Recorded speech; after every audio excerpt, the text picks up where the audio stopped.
Matheus Barbaço, você não viu Vitória, mas você viu Bahia, você estava na Fonte Nova, não é isso? Graças a Deus. Eu quero saber de tudo, irmão. Como foi a emoção, porque o meu caso já estava resolvido desde a semana passada. Uhum. Mas o seu foi até o último minuto, né? Uhum. Claro que o Bahia vencendo, os 2-0 já mantinha ali a Libertadores, mas foi até a última rodada. Me conte aí sobre a energia desse jogo, como foi esse jogo, irmão. Cara, eu acho que o sentimento que pairava no hábito torcedor do Bahia, pelo que foi construído ao longo da reta final do campeonato, era de desconfiança, né? Mas ao mesmo tempo, por mais confiado que o torcedor estivesse, quem estava na Fonte Nova e vivenciou a Fonte Nova nesse último domingo, não percebia essa desconfiança se tornar de alguma maneira um sentimento de desespero, ou um sentimento de alguma forma, esperar algo ruim que vinha acontecer. A desconfiança estava acompanhada muito de esperança mesmo. O torcedor do Bahia que estava na Arena Fonte Nova estava exalando esse espírito, né? O torcedor do Bahia ele tem muito disso. Quando ele entende a importância do jogo, ele deixa até de lado aquilo que, de certa maneira, tem incomodado ele e tem deixado ele ali receoso para poder abraçar a causa e para poder viver a realidade daquele jogo. E o espírito foi esse. E eu vivi isso em várias etapas durante o jogo, durante o dia, né? Durante o domingo. Quando a gente chegou na Fonte Nova, ficou ali no Copão, deu um tempo, depois foi lá para poder viver a recepção tricolor. No DIC, talvez tenha sido a recepção de maior mobilização. Tinha muita gente ali naquela área do DIC, né?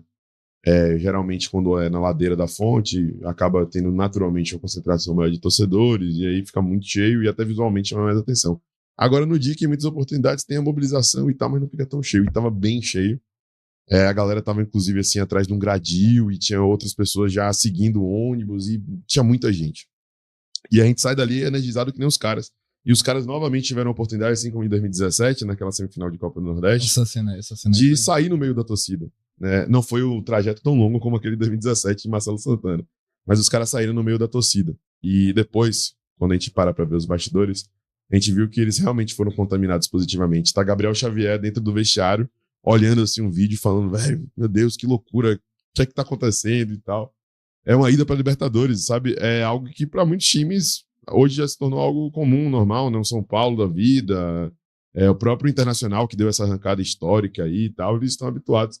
E o torcedor do Bahia precisava disso, precisava voltar a viver isso, precisava voltar, como eu falei naquele texto lá, a ser contaminado pelo espírito vencedor que dominava nossos pais, avós, tios, irmãos, de pessoas que tiveram a oportunidade, eu falando em nome de toda uma geração, de viver o que a gente ainda não viveu. E então era esse o sentimento. Quando a gente voltou pro Copão Sal City, passa a Bamô também pulando pra caramba no meio ali da galera, no meio da rua, embaixo do viaduto. Quando a gente entra no estádio, tá esse clima. Não consegui ir pra arquibancada, teve que ficar ali perto da escada, ali na região da escada. Que não é o adequado, mas era o que era possível. Porque tava muito lotada a Fonte Nova, a imagem de Gabriel Xavier. Toda a galera da assessoria vendo ali o vídeo, depois passa Gabriel Xavier vendo o vídeo. Me volta aquele também, o que Emerson Ferretti disse sobre os jogadores sentirem a torcida. Verdade. Sabe? Eu acho que tava precisando disso também. E eles chegaram, foram andando, né? Depois que eles passaram do torcedor, eles foram daquela área ali do estacionamento N2, N3 ali, até a entrada do vestiário andando. Aí eles estão andando. Depois de passar pelo tumulto todo da torcida ali, eles foram andando e a gente percebia pela fala ofegante de Tassiano aí nesse momento mesmo.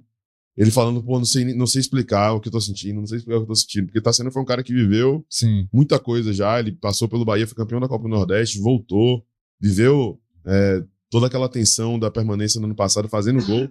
E novamente é o cara que faz gol no jogo da classificação para Libertadores. Duda Varjão aí, o preparador de goleiros, falando naquela hora, vamos, depois de 35 anos. Tava todo mundo sendo muito contagiado por esse espírito. Todo mundo muito na adrenalina, e isso entrou em campo, né?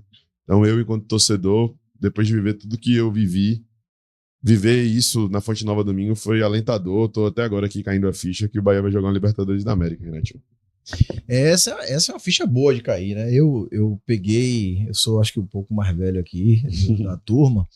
Eu tive essa felicidade, né, bicho? Em 19 de fevereiro de 1989, eu sou da Cidade Baixa. E eu tinha a felicidade de morar no pé da ladeira do Bonfim. E eu vi o quanto foi marcante depois do apito de Ducídio, a torcida do Bahia subindo a ladeira de joelho.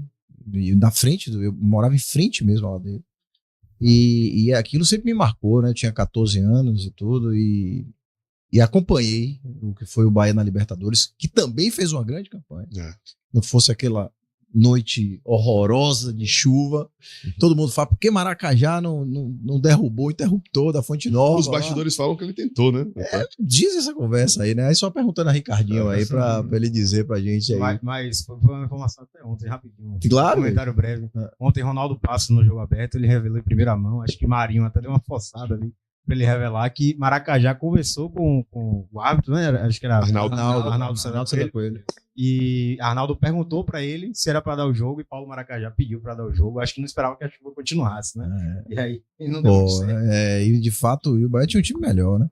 Mas assim, Ele tinha ganhado daquele Internacional na fase de grupos. Não, 2 dias depois do time. 2 dias depois, eu acho. Foi um jogo. A final foi domingo, na terça deu 2-1 de virada lá, né? Lá no Beira-Rio. Lá no Beira-Rio. O gol de Gil, inclusive.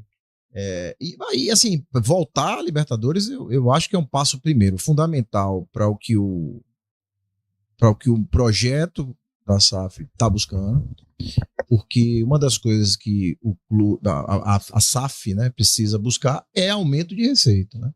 E jogar fase de Libertadores, jogar grupo é muito importante. Você tem a primeira fase, no caso, o Bahia vai entrar na segunda, né? Vai para a segunda e a terceira fase, e aí depois já entra para uma fase de grupo passando. Então, é fundamental porque tem grana, a gente está falando sobre isso lá no bastidor Barbassi. Então, e esse é um dever de casa, porque não é só projeção, é grana. É a possibilidade de você também fazer mais bilheteria, você fazer premiação, dar mais visibilidade. Então, é a espécie de passo que é necessário para você dizer o seguinte, as coisas estão acontecendo. Foi fácil? Não. A gente imaginava que essa trajetória, depois do que foi o primeiro turno, que ela viesse numa tranquilidade maior, né? E não veio, né? Ao contrário, no final a gente começou a ter receio de que isso não viesse, né? Que a classificação não viesse. Mas para o projeto, a gente no ano 1, já que o ano passado foi o 0, no ano 1, conseguir essa vaga foi muito importante. Eu fiz a última live que eu fiz esse ano, foi em maio, se eu não me engano, lá no Info, lá com Leiro e Mutari. E aí a última pergunta que eles fazem é, qual é a sua classificação pro Bahia? Eu respondi 7º. Então, se o Corinthians não me lembra, eu acertava. Então, mas assim, eu acreditava... E eu fiz uma aposta antes do campeonato que ia ficar dos 8 pra cima com o Sacana e ganhei essa aposta. Tá vendo? Se você pegar, tá lá. Eu falei 7º, né? Então, velho, assim, eu acho que é importante pro projeto. Também vai ser necessário fazer uma antecipação de movimento aí de contratação, porque você já tem partida decisiva no meio de fevereiro. E logo depois, passando, já vem em março, né? O calendário tá apertado, vai ter que dar um rodízio maior, né? Principalmente com o Campeonato Baiano, Copa do Nordeste, porque o foco vai ser esses jogos. Tem clássico, né? E o Campeonato Baiano não adianta. Você pode até não dar relevância. No clássico você vai mal, joga tudo contra. Aí começa a corneta, começa o barulho de novo. Então, assim, é fundamental esse passo que o Bahia está dando. O projeto é que agora isso não vire uma exceção. E eu acho, Yuri, que essa é uma coisa que a gente que é torcedor do Bahia, a gente precisa começar a desconstruir na nossa cabeça. Porque a gente tem a percepção de que, caramba, se não for esse ano, não vai dar nunca mais. Sim. É uma ansiedade que eu reconheço. Não é fácil. E é difícil você virar essa chave. É difícil mesmo, porque, sempre foi assim. Né? A gente fica, quase deu. E agora, sabe-se lá quando vai ter uma oportunidade dessa? Cara, não é para isso que a gente fez o acordo de 90% do investidor com 10% nosso para montar uma sociedade anônima de futebol. Não foi para isso. Foi entendendo que um parceiro estratégico pode levar a gente a um patamar muito maior, com uma frequência muito maior. Então, para mim é isso. Eu acho que... e aí eu digo para mim também. Eu fico com aquela sensação, você vai assim, caramba, velho, vai perder uma Libertadores dessa, assim, que tá na mão. Inclusive, se o Bahia fizesse um segundo turno um pouquinho melhor, o São Paulo que ficava para trás. Né? Porque o Bahia ficou com 53, o São Paulo com 59, me corrija se eu estiver errado. 6 pontos de diferença, tem? Então, um pouquinho melhor, inclusive na decisiva, que foi contra o próprio São Paulo.